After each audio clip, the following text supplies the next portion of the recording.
Greetings, friends and adventurers! Welcome back to part 3 of our Gargoyle Gladiator of Trog. In the last episode, we finished the first 5 levels of Lair. We're going to go ahead and do Lair 6, as well as Orc in this episode. So, without further ado, let's hop into Lair 6 and see what happens.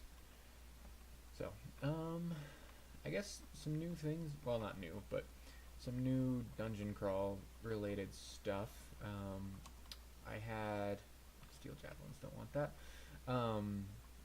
Yeah, so I lost a couple decent characters today that I've been messing around with in Trunk. I had a Draconian Conjurer of Ashen'Zari that I was hoping to use Ashen'Zari's skill swap to move Longblades into Transmutations, because I had a decent Longblade and then I found the Book of Transfigurations, which gives stat form.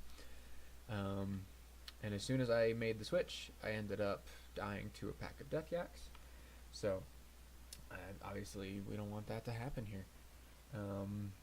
So, there was that one, and then this evening, I was playing a Centaur Hunter, and that was going really well, actually. And that one ended up dying to Roxanne. And that was in Shoals. And that was entirely because I underestimated how much damage she could do. She had a Crystal Spear and just absolutely demolished me. But until then, it was going really well. And that's also the, I think, third Centaur Hunter that I've gotten to Lair Plus in a row. So I'm feeling fairly confident on that combo.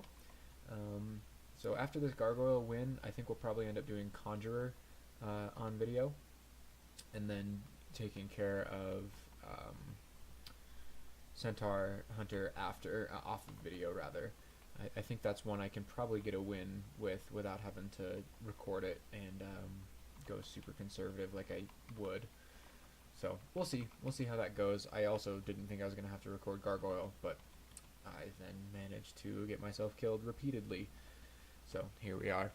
We'll see what happens, but it's funny, you know, Centaur Hunter is one of those like classic combinations, and people say it's really good for beginners, and I completely agree. Do we already have Wand of Clouds? No, I definitely want Wand of Clouds though. So we'll go ahead and drop our Ring of Dex and our extra Wand of Acid, and pick up Wand of Clouds. Can we identify it yet? It doesn't look like it. I love Wand of Clouds. So anyway, Centaur Hunter, I remember when I first started, and I was thinking, oh, that sounds really fun. And I sort of had it in my head at that time that this game was sort of, you pick a build and then that's your build and you don't stray from it. And so what I ended up doing was I would just use my bow for everything. I didn't really kite a whole lot, and I ran out of arrows before D3. So I kind of gave up on that, wasn't interested anymore. Until recently, when I picked it up again and I realized how much fun it is. You find a decent weapon, conserve your arrows until you either have a lot or have a god that can give you arrows, and then just kite everything, and it ends up being a total blast. So that's definitely one that I'm looking forward to working on, and have been enjoying a lot recently.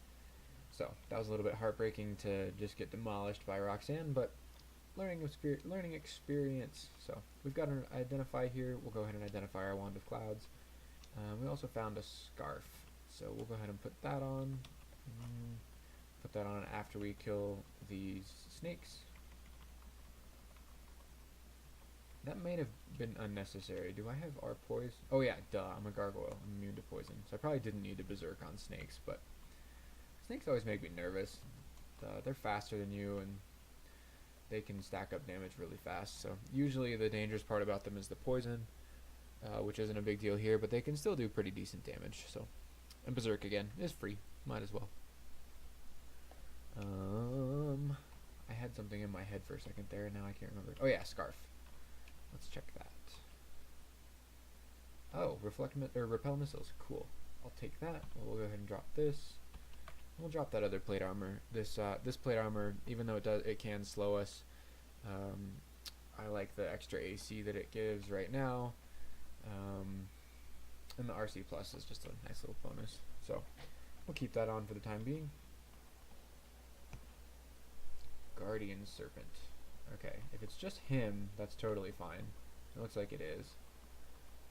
That can be really scary if there's a big group, because they will obviously teleport their whole group around you, and that's colossally frustrating. So, okay, this shouldn't be that big a deal, but we are struggling to kill this hornet. Okay, the hornet's dead. Now we're fine.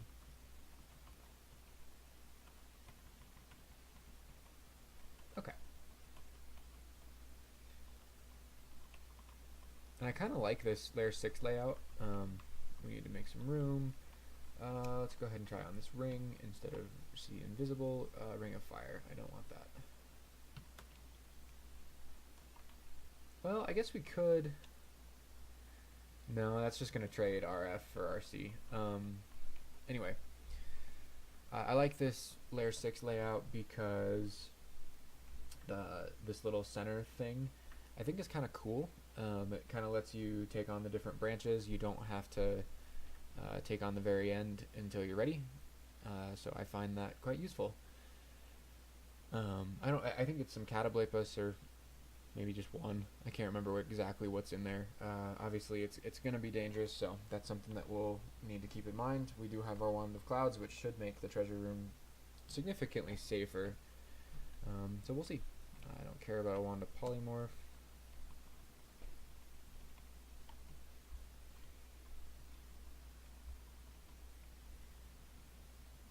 Basically, just we're going to keep, trying to bring things out one at a time. We've got a Torpor Snail by himself. Again, no big deal. You get him with something fast, and all of a sudden you have a real big problem, because he'll slow you down while the fast thing just beats the crap out of you. Okay, so we've got a ring to try out. We have so many wands. I don't need this many wands. So we got a new wand of Ice Blast. We'll go ahead and drop ours. Actually, no, we'll not. We'll drop the one that we got, because we can always just recharge ours. And random effects, definitely don't need that. And let's try the new ring. Again, instead of Ring of Invisible, wow, that's just junk. Okay, cool, and we have some more identifies.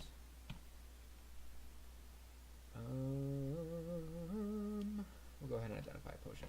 Haste, fantastic.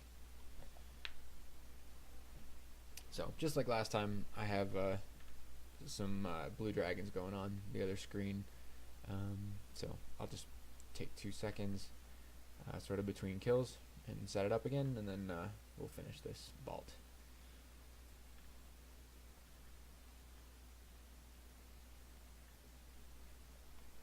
So, some other combinations that I'm really looking forward to are I'd like to do another Vampire Enchanter. I'm gonna pick up this shield just in case.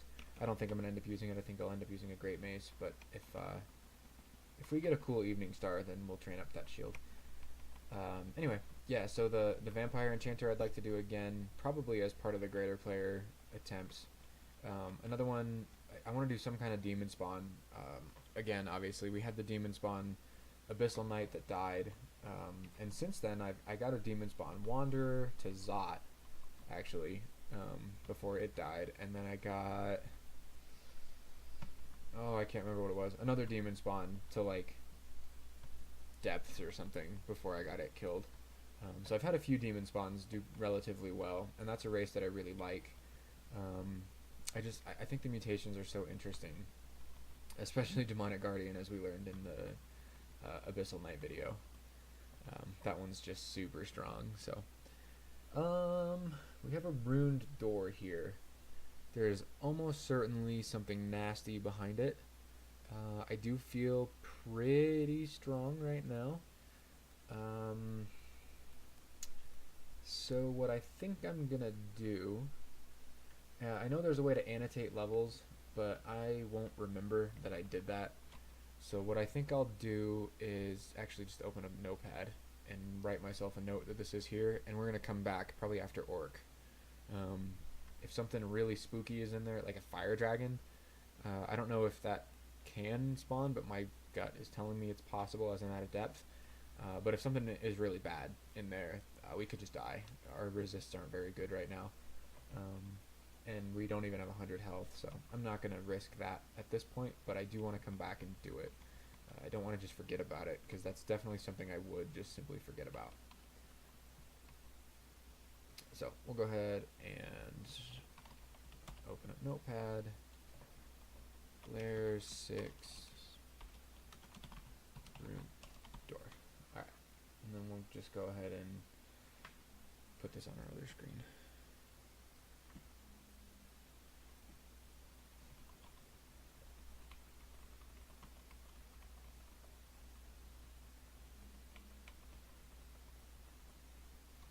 Okay, 2 Hornets and a Tyrant Leech. We'll go ahead and Berserk.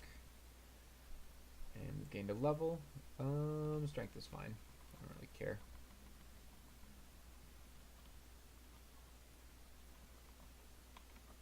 Alright. A brightly glowing War Axe. So we're going to go ahead and pick that up. I'm not going to equip it yet because it could be distortion. There's a pretty low chance of that, but it's possible. But if it's got a decent brand and a decent enchant, a War Axe is okay. Obviously there are better bases, but it could be better than our Morningstar. Morningstar is draining, which I do enjoy, but we do get that cross-training with axes, so I feel pretty comfortable with that. How are we doing on weapon skill? Wow, we're well past min delay. Okay, so that was a mistake. Let's turn off maces and flails. Armor is getting up there pretty good. Let's train some evocations, and then let's focus on some dodging. I'm gonna keep armor and fighting on probably the rest of the game. Armor might come off at some point once we hit some arbitrary number of AC, but I think that's good for now. So that is lair. How are we doing on time? 12 minutes. Okay. So, moving on to the Orcish Mines, which is arguably my favorite area. Let's go ahead and identify the axe. +0, protection, strength +4. Nope, that is junk. Alright, seriously, I love Orc Mines. It's just awesome. It's a lot of cannon fodder, I guess you could call it. A lot of stuff that dies really easily. But if you play too cocky, you can get easily overwhelmed. I like the fortresses at the end. It's kind of like, I've explained this before, but it's sort of like having to infiltrate an orc fortress, which I think is really cool. And then you're rewarded with shops. So, yeah, orc tends to be one of my favorite sections of the game.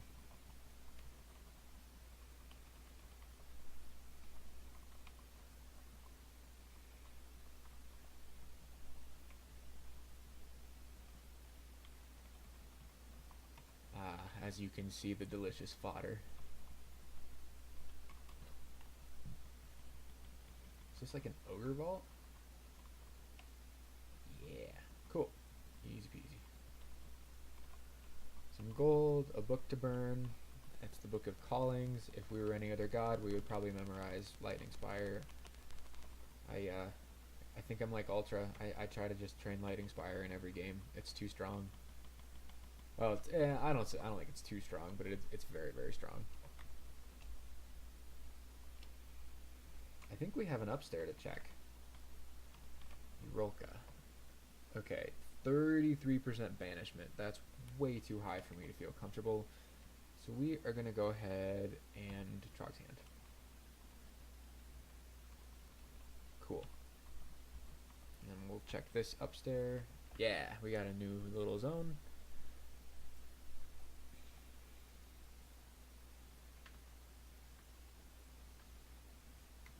Some more ogres to deal with. Oh, uh-oh. Okay, we're in a slight bit of trouble. We have some higher level orcs. We got the High Priest and the Sorcerer, which aren't too big a deal, but could be if they start to, if the High Priest smites us or starts to summon some nonsense. So let's go ahead and Brothers here. Yeah, it's a super low chance to fail. So we'll get some help. We're gonna save our Berserk. Because the last thing I want to do is have my bro die and have me run out of Berserk at the same time. So we'll go ahead and put up Trog's Hand. Let's see, Wand of Clouds. I think this is a good time. Can we, yeah, let's go over here. Perfect. And then we will also, let's do box of beasts and try to surround these just with bodies. And then now I think is a good time to berserk. We should be able to take out the sorcerer that's on top of us. Yep. And then we're gonna pop up here and drop this high priest. And as soon as they both die, I'm thinking we're basically safe.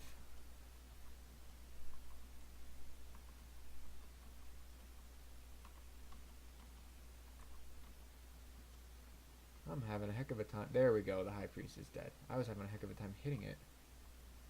Okay, so we have run out of our berserk. Let's move over here and try to get some of this stuff off of us.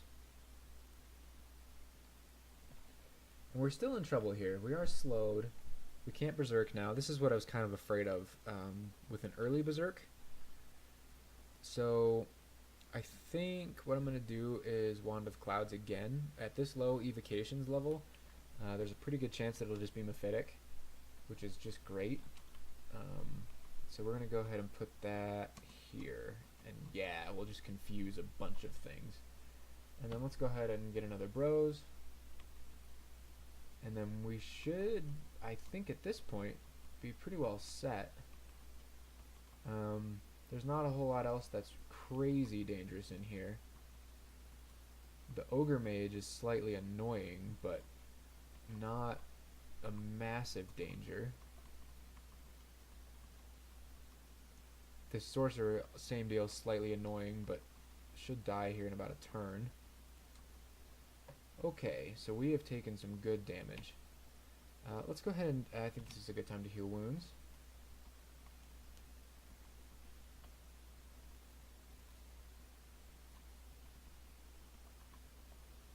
Okay, and we've still got an ogre mage to deal with. Let's go ahead and eat a couple chunks. And we're good. That was a great little welcome party. Not. So, we really only had to use a little bit of piety and one potion there.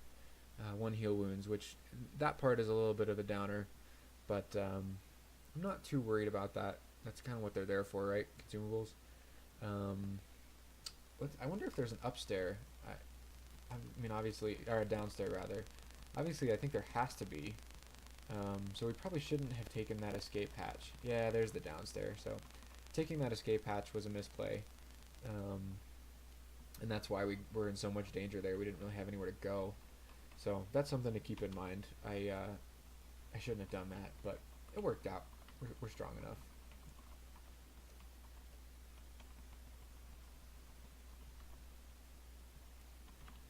And then I think I'm going to call the video after Orc 1. I'm just going to take a quick break and then come back.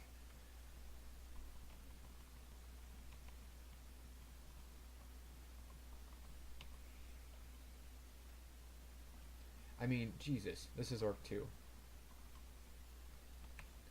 Alright, so